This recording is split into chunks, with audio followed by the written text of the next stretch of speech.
Hei, tervitus!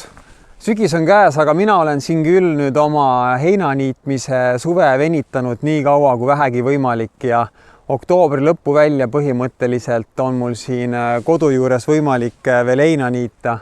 Kuigi ega see hein enam ei kasva, et kasv on kinni jäänud, aga mõned kaared saab veel tõmmata, kui väga soovi on. Ja siin maja juures platsi peal olen ma siin suve läbi nüüd vikatiga möllanud ja mõned korrad seda heinasid maha niitnud ja on olnud puhas nauding ja puhas rõõm. Kuid kui sa seda platsi siin minu selja taga vaatad, et siis sa ei näe siin heinavaalusid ega heinakuhjasid.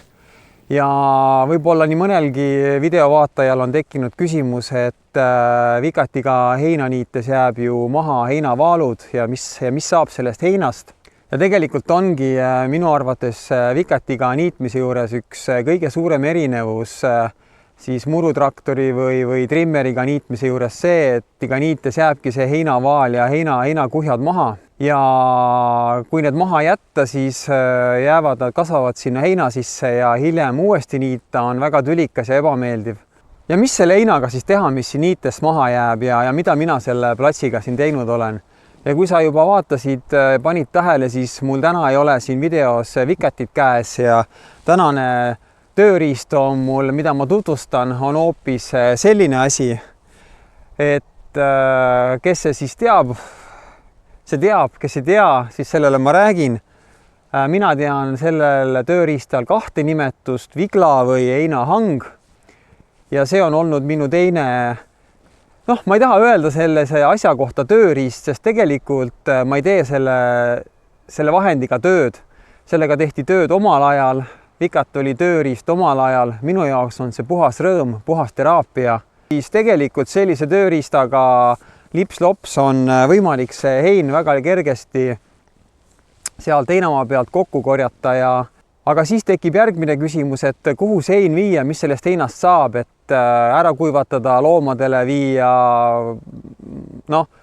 Minul loomi ei ole, kellel on see võimalus, kuid tänapäeval ilmselgelt käib heinategu teistmoodi. Ja üks variant, mida mina selle heinaga tegin, mis ma siit heinamaa pealt kokku korjasin, ma vedasin selle heina ühte kohta siia põlluserva ja mul on selle kohaga nüüd siin oma plaan. Suvi läbi olen ma siia seda heina ladustanud ja nii uskumatu, kui see ka ei ole, ma olen siia pannud tohututes kihtides seda heina võib-olla 10 korda, kui mitte rohkem. Ja see hein on ikkagi niivõrd alla vajunud ja ta juba kõduneb siin ja on tekkimas selline mõnus huumus. Ja minu plaan on see, et kevadel ma panen siia kartulid maha ja vaatame, kuidas see kartul siin heina sees kasvab. Igal juhul olen selle kohta põgusalt uurinud, lugenud, vaadanud videosid, et selline kartuli kasvatamise viis on täiesti olemas, nii et kevadel asun seda asja katsetama.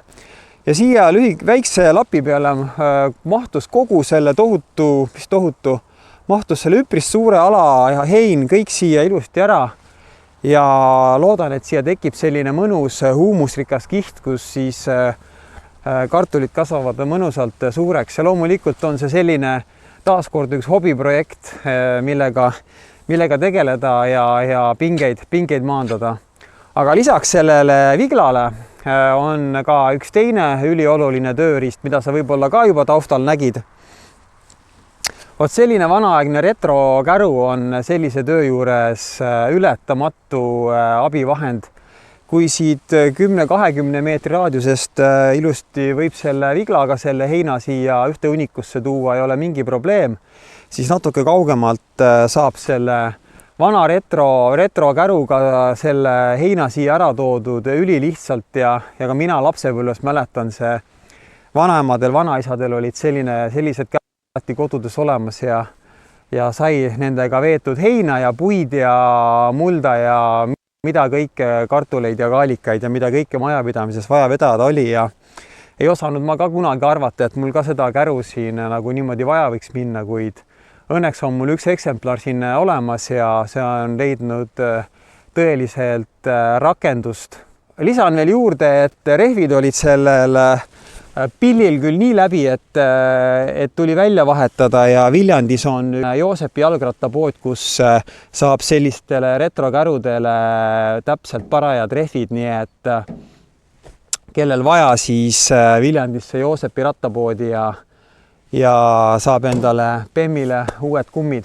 Ja teen siis selle video jätkuvideo kevadel, kui siia peale talve siis vaatame, mis sellest heinast siin siis järgi on jäänud. Eksperimenteerime edasi ja